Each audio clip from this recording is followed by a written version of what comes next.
develop. I'd like to introduce John Billings. John's the president of Mending Casts. He's an avid trout fisher. He grew up in Tasmania, sorry about that, John, and spent his teenage years with his father and family learning to fly fish in some pretty pristine waters up at Tassie. His love for fly fishing continued when he moved to Victoria in the 1980s and eventuated in John becoming an accredited casting instructor, where he first became aware of the Casting for Recovery retreat. John became the president of Mending Casts in 2020. Since its inception, it's an official charity, and there's nearly 100 men and women with 4 more retreats planned for 2024-25. So John's going to be here to discuss Mending Casts. So welcome, John.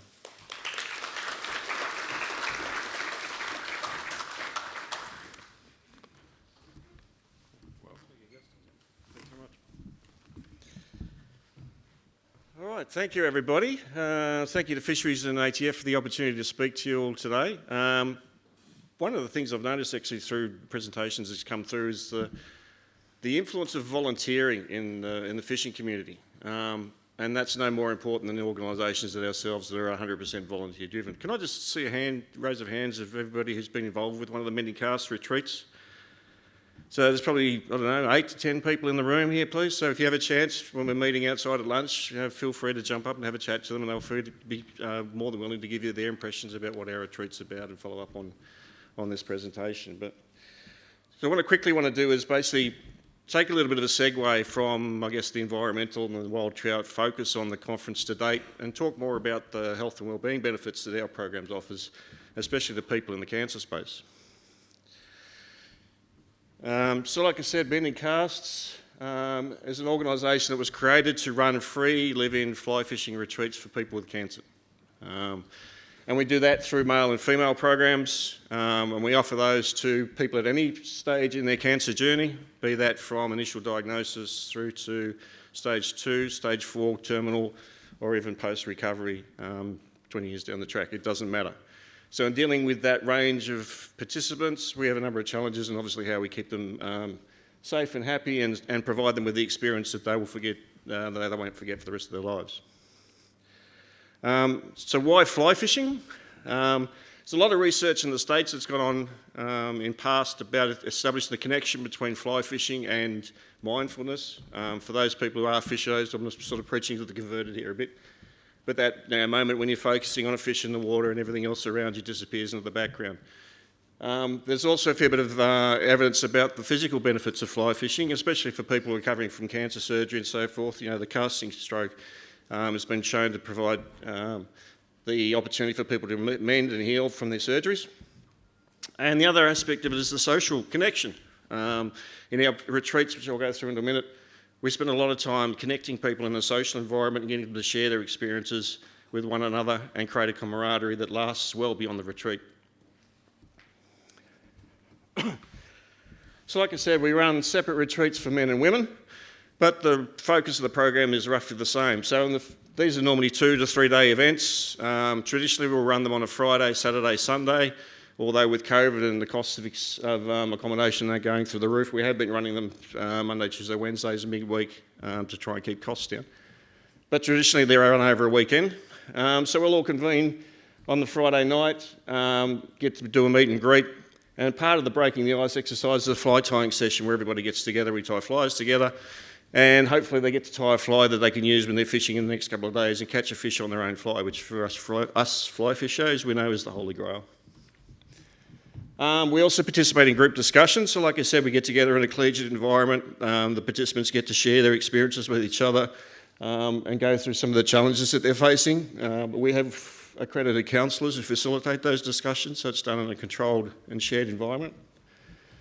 Then we start the second day with fly casting and basic fishing instructions. A lot of these people have never even picked up a fishing rod before. So they're coming to a brand new experience, and we hope that they'll keep on with it after the retreat. So we want to make sure that they get taught properly and in a way that is not too challenging for them, but at the same opportunity gives them the opportunity to catch fish during the retreat. Some of the women will also get a pampering session. There's a company we use called Live Good, Feel Better. which some people may know of, that provide pampering services for women dealing with cancer. And then when we go to the fly fishing sessions on the third day, the participants are all paired up with a fishing buddy. So they're like their fishing guide. So they're responsible for carting their gear around, looking after them, being a sounding board, talking to them about their experiences and so forth throughout the retreat. And like I said, these are free live-in retreats. So we supply all equipment, all food, all accommodation. All the participants need to do is rock up and participate. Everything is laid on for them. We try to keep our retreats to a maximum of 12 participants because, and given the way in which we structure the events, moving from one to the next is probably the most opportune number of participants that we can accommodate to give them all an equal opportunity to get the most out of the retreat. Our key successes, like Gus mentioned, we've been operating as Mending Casts since 2019, although our first retreat was actually a casting for recovery retreat back in 2018 up at Eildon. But as Mending Casts, we've been operating as an organisation since 2019. In that time, we've attained official charity status and deductible gift registration status as well. So we're official charity. We've put 95 participants through our retreats to date. We've got another 4 retreats coming up this year, so we'll hit the 100 participant mark coming up with our next retreat in October. The most heartening thing, to be honest, is this 99% feedback. So we do post-retreat exit interviews with all our participants and all our volunteers as well. And it's virtually unanimous that everybody that's been involved with our organisation has had an overwhelmingly positive outcome. So that's not only a glowing endorsement for what we're doing, but also gives you a lot of confidence that people are getting out of it what you hope that they're getting out of it. And we'll continue fishing longer and longer after the retreats are finished. On that point, so we've had, of those 95, 28 have been involved in fly fishing, and 16 of them have continued on with fly fishing post-retreat. So we're picking up new fly fishers, introducing them to the sport. We do that also by running these retreats in regional locations throughout Victoria. So our next men's retreat will be here in November up at Merridgy. And we involve the local fishing clubs, local communities, as a way of getting everybody involved from a local point of view. Because one of the challenges with cancer support is there's not a lot of regional cancer support programs around in regional Victoria. So we'd like to get the local communities involved and local people involved wherever we can. This next thing I'd like to mention about Deakin University. One of the probably most encouraging things that we've been involved with in the last couple of years is developing a qualitative and quantitative survey with Deakin University about what the actual health and wellbeing benefits are of fly fishing for people with cancer. That study is going on at the moment. We hope to have the first iteration of a report coming out in October, which will be an empirical peer-reviewed paper that'll stand up to scrutiny in any academic situation that actually truly establishes what these benefits are and the benefits of our programs too, more the point. But the exciting thing about that is because we have relationships with similar organisations in America, there's some genuine interest in actually taking that study and expanding it to 10, 15,000 people in America and expanding the cohort on a global basis. So the benefit of that study could be enormous. So just an overview of our organisation structure. If I can get the right button here. Which one's that? Bottom green one.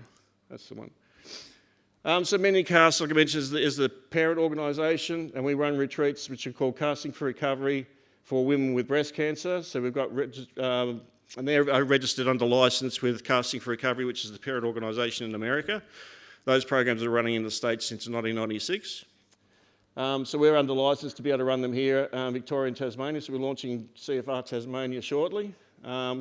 And on the men's side, we run real recovery programs, which are for men with any type of cancer. And that is also under licence from Real Recovery in the United States as well. And then as of next month, we'll be launching our very own Mending Casts retreat, which will be for women with any type of cancer. So we basically have the whole cancer experience covered.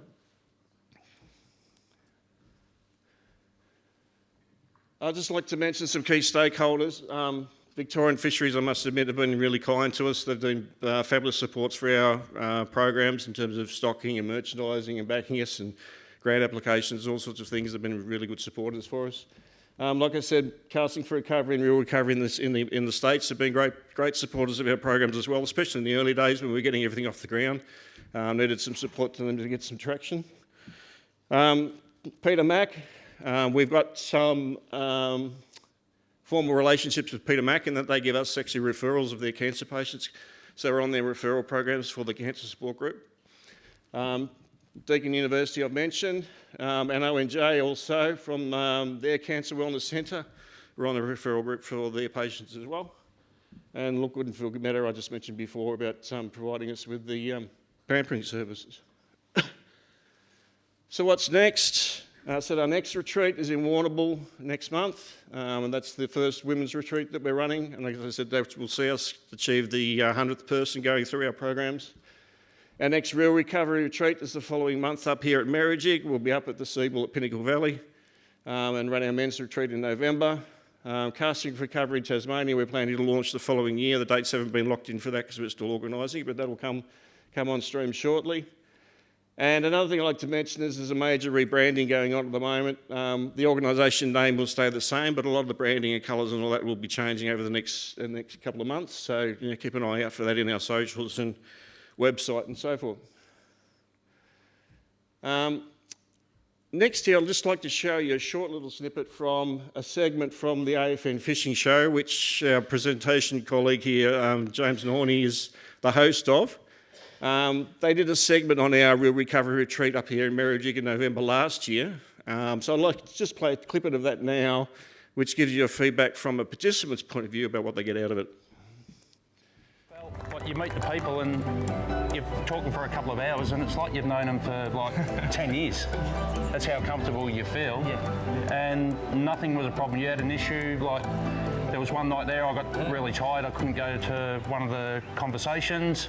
Not a problem, I just let somebody know, go off to bed, and yeah, it was great. But because you were originally a little bit sceptical on coming on the first retreat. I was, yeah, because having the cancer, I didn't like all the intention on me. I'm not sort of that person. Yeah. And I got there and I thought, this is amazing. Yeah. It was you just felt at home right away, and it was like virtually the second day, it was like one big happy family. It was great. It was good. No, it is. It's really special. Yeah, it's good. Yeah. So there you have it in the words of one of our participants about their experiences that they're having. So how can you help? Like I said, we're a volunteer organisation. We have to do all the fundraising and all that to get our events up and running. So that comes through, fundraisers, donations, grants, all those sorts of things that charities like us are normally chasing. Volunteer if you want to get involved with that organisation, either as a fishing buddy or as a helper, or even join our committee. Feel free to look us up on our website. There's some application forms that you can send through to get involved. Help promote us as well. I mean, we're always sharing content on our socials and so forth. Look at our website and YouTube channels, and feel free to circulate those around your friends and family. And by all means, if any of you have anybody, and we all know people who've been affected by cancer, let's be honest, who can see a benefit in participating in this program. You don't have to be a fisher. You don't have to be fishing at all. In fact, it's probably actually more rewarding for those people who come from outside the fishing environment. But by all means, get in contact with us and we can see if we can get them along to the next retreat. Again, our socials and so forth, so we're on everything and everywhere, so you'll find us in some of the channels there at some stage, shape or form. The last thing I'd like to focus on, and this is the thought I'd like to leave people with a lot of, because I'm speaking to the converted here. The thing about the fishing and the mindfulness is that release, that sense of when you're focusing on that fly in the water, everything else in the peripheral disappears. There's no pain, there's no money, there's no financial issues, there's no cancer treatment, there's no clinical treatment. Everything else disappears in the background. And for that moment, these people are truly free of those challenges. And that's what this program delivers. And that's why we're changing lives one cast at a time. Thank you.